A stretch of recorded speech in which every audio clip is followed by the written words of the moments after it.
Digital Dominos. Today, I'm really happy to have Molly Brealey with me. Molly, thank you so much for being here. What's nice for this topic, one reason I'm really happy to have you is we have a common passion. And I met you because of your activities in supporting youth to fill the skills gaps in education. And that what actually was probably the most inspiring thing that I did all of 2023 to work with the youth together with you. So can you tell us a little bit about that?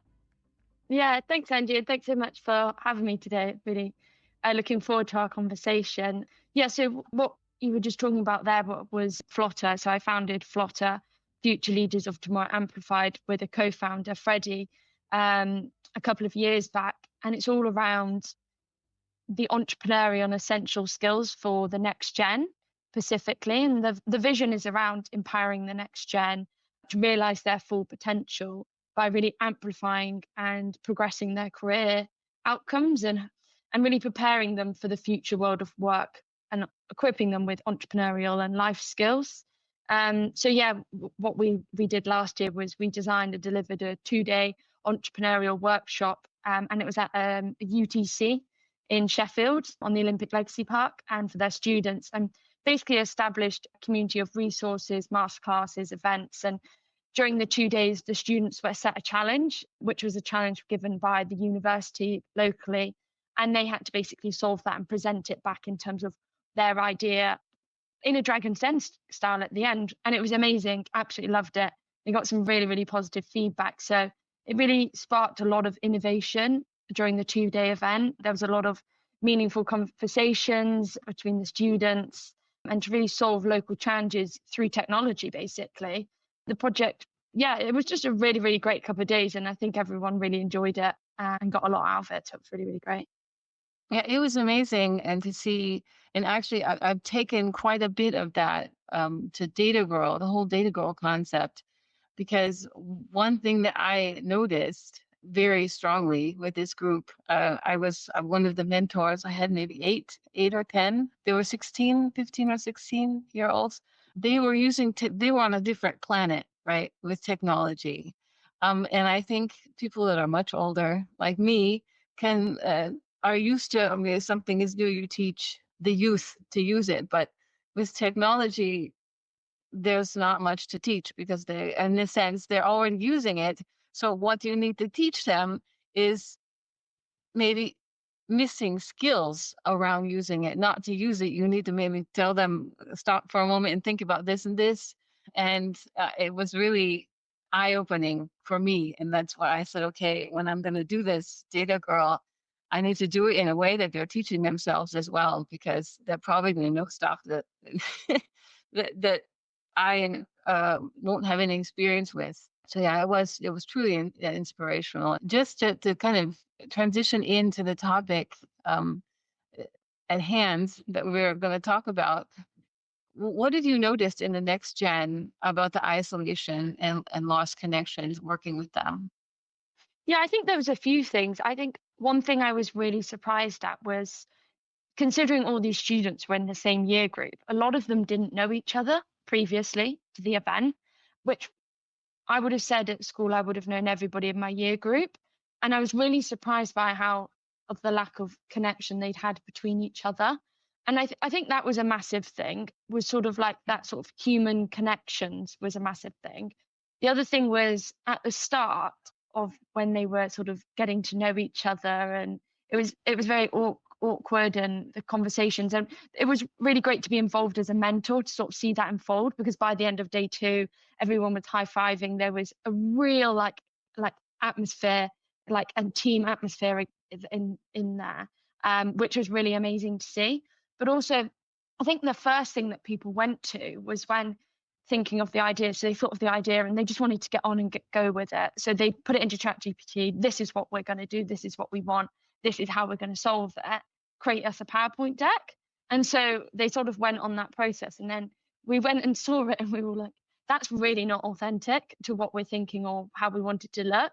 We all had this image in our heads, all slightly different from the team. And they were all saying, oh no, that needs to change. There was quite a lot that needed changing to make it really authentic. and for them to speak to it. So it needed a lot of changing again on a second iteration when they decided, okay, who's going to speak to what part and things like that, and tried to make it authentic with what they wanted to say and how they wanted to come across. So I think that was really interesting during the 2 day event for sure. There was definitely like a bit of an imbalance to start with, quite like tech heavy. And then knowing you had to present it in like person made it a bit more authentic and bringing in the human element to it, which was really nice. I think that's so important what you just said about authentic and the human element, because tech is often presented as often in the media as well is going to replace humans, and people are scared. People are confused. I mean, every day there's now OpenAI has presented a robot that everyone is presenting as the is going to replace who knows what, but it's not authentic, right? And before we were chatting about a book that you had read about how important authentic connections are. Do you want to say something about that? Because it was really powerful what you told me before. Yeah, so it was a book I was reading from Johann Hari, and it was all around, I think the title was Lost Connections, but it was always, he was sort of discussing and arguing about depression, basically. He was talking about it being like a chemical imbalance, but really the influence was a lot broader in sort of social and in environmental factors. And these are all like loneliness, like that sort of disconnection from meaningful work, like a lack of community, that all sort of relate to this human connection and how that can really have an effect on mental well-being, which was basically what it all came to, and how you need to build strong communities, make work or rethink how your work culture or prioritize meaningful working environments or outside of work to like prioritize your mental well-being, and sort of like how you go back from lost connections, because in society now, in like, it's really easy to have those lost connections and just go totally digital. But it's how to like strike the balance between both, which is really interesting. It was a really great read.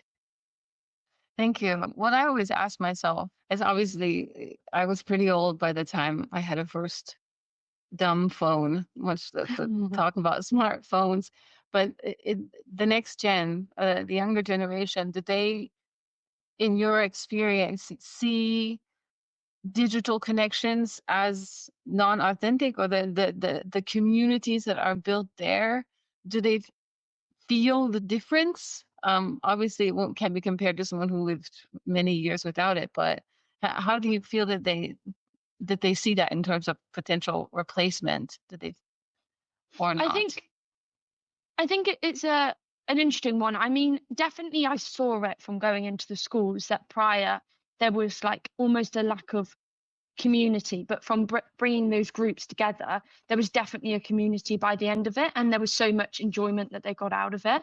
So, for instance, when they first came in, people were on their phones. By the end of it, there were no phones. Everybody was socializing, chatting, having lunch together, all those sorts of things.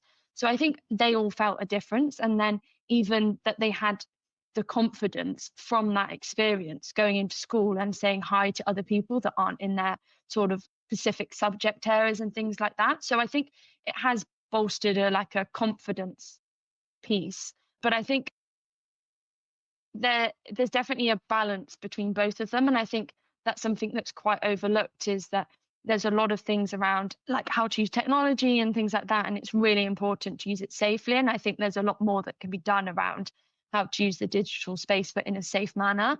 But also in terms of it's also really overlooked in the soft skills. So like how to communicate and like how like empathy and all those things, because a lot of the students really struggled and like really didn't want to be involved and got really nervous over the thought of doing a pitch presentation.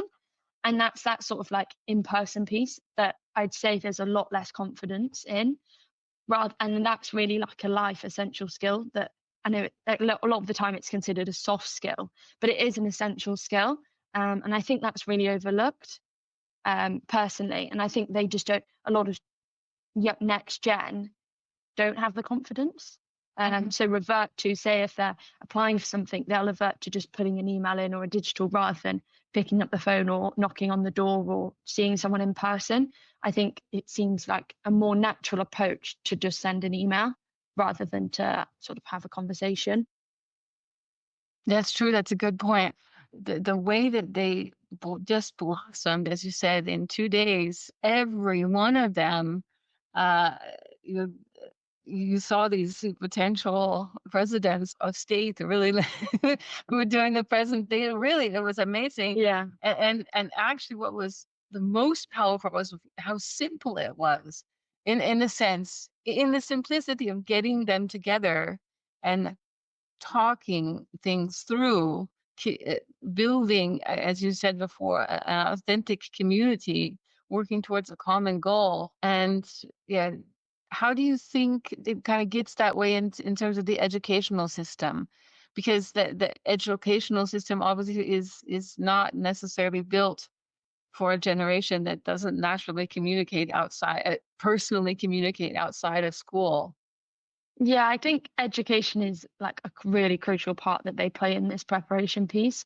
I think striking the right balance in terms of making sure that they're thriving, confident, and really, yeah, have a really increased knowledge within digital world and everything that's a part of it, but also not overlooking the life skills, those really like essential communication, interpersonal skills, and striking the balance between both. And I think it's all around so that the students come away from school confident that they can forge like these meaningful connections, whether it be online or offline, because it can be done on both and it's really is powerful, but it's being able to do it on both because it is, yeah, they're both essential in navigating the next steps of what they want to do and their purpose of where they're going to take after school, basically. Yeah. Mhm. Yeah, I mean, exactly. I think just getting them talking more, communicating more.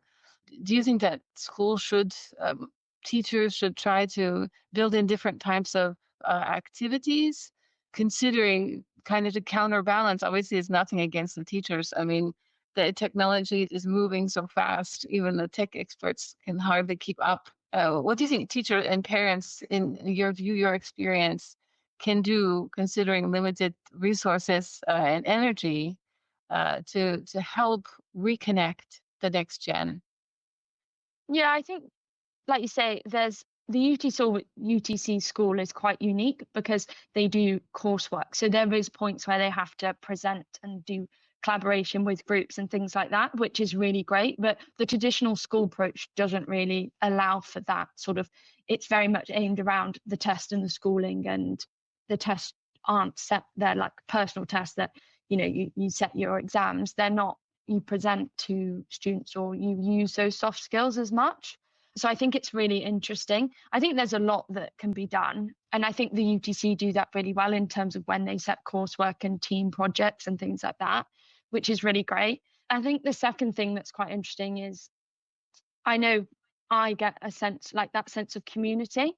And I know I get my sense of community from doing sport, for instance, because Mm. you play sport and there'd be a sense like there's a community field where and a group of people that you create relationships with through sport. And I think it's just ensuring that every student has that community. So whether it be anything like cooking or whatever it is, it's not necessarily sport, but there always needs to be, I think, for every student, that outlay or that place where they can go and get meaningful connections. And it's like time away potentially from tech, whether it be like in nature or well, whatever it is, learning a new skill, but doing it in a community with lots of people, I think is really great.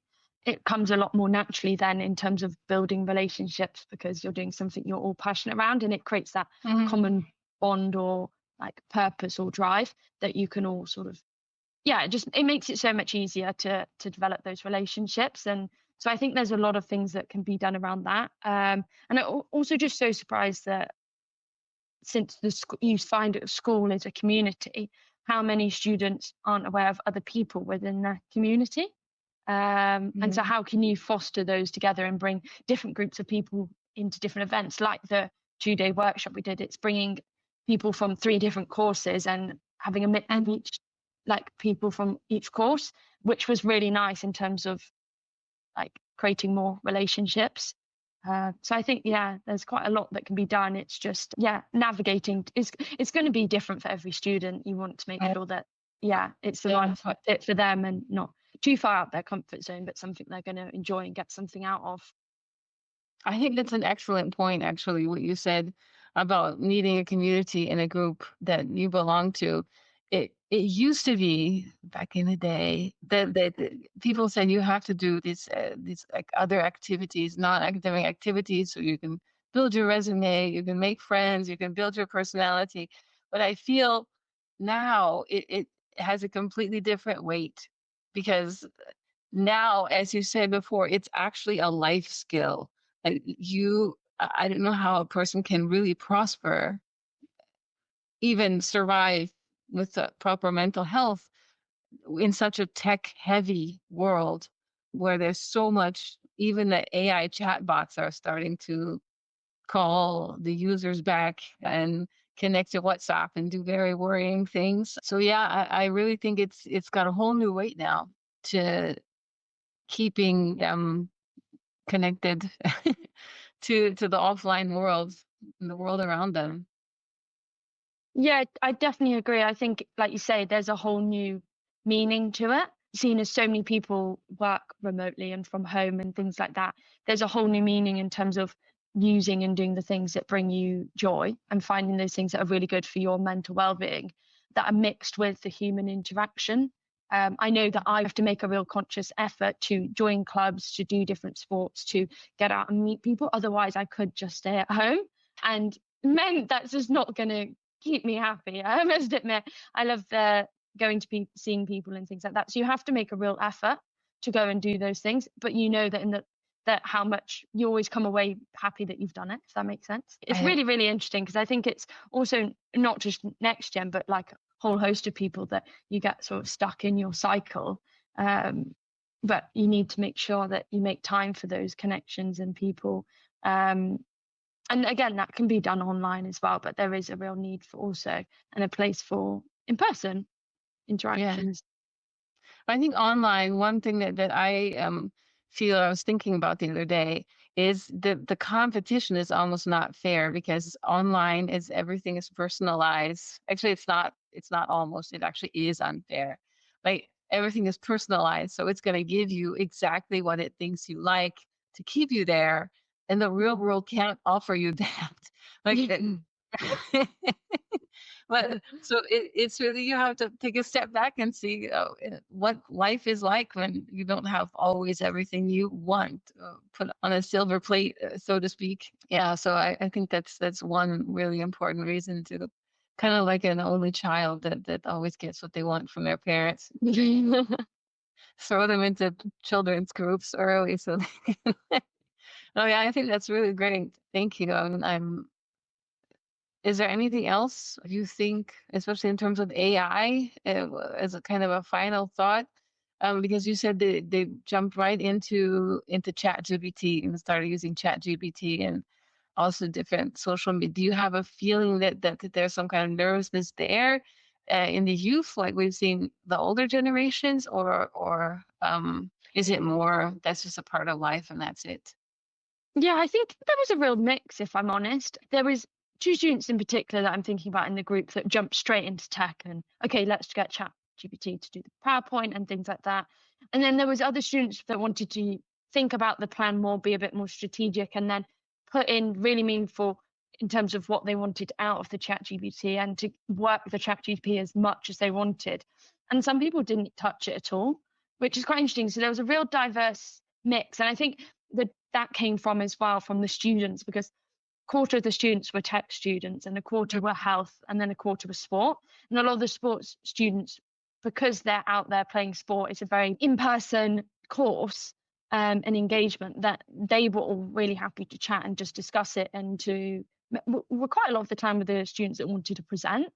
The tech students just want to get on, go straight away and just get it done. And the sort of health students were like, let's think about this and put a bit more meaning. So it's quite interesting in terms of the three different groups. So I think it's really mixed. Some students are just really, really confident in using that, and that's great. Some are a little hesitant, and some don't you really use it at all. And I think that's the same as well throughout like the whole Yeah. population. I've also spoken to many, many parents in the last 3, 4 months, and obviously each parent has a different approach from a certain age, and I think that's one reason why the education preparing them can't be a one size fits all, because they're on, Yeah. as you just they're like different planets. They still have common needs, as you said. The human side it's I agree is very, very much overlooked. Even the tech people will be focused on the tech and maybe not thinking about the human side. There's not many people talk about that. So yeah, I think we're going in the right direction to give them, to change the narrative, and we're going to empower the youth, the next gen. And I really am thankful for your insights. Amazing. Thanks, Angie. Thanks so much for having me. I've really enjoyed our conversation today. Thank you too. Bye. Bye. Please let us know what you think about what we're talking about in this episode and the others. Check out more about us and subscribe at digi-dominos.com. Thank you so much for listening. I'd also like to thank our sponsor, Data Girl and Friends. Their mission is to build awareness and foster critical thinking about AI, online safety, privacy, and digital citizenship through fun, engaging, and informative content. Check them out at data/girl/and/friends.com. Until next time, stay curious and keep learning.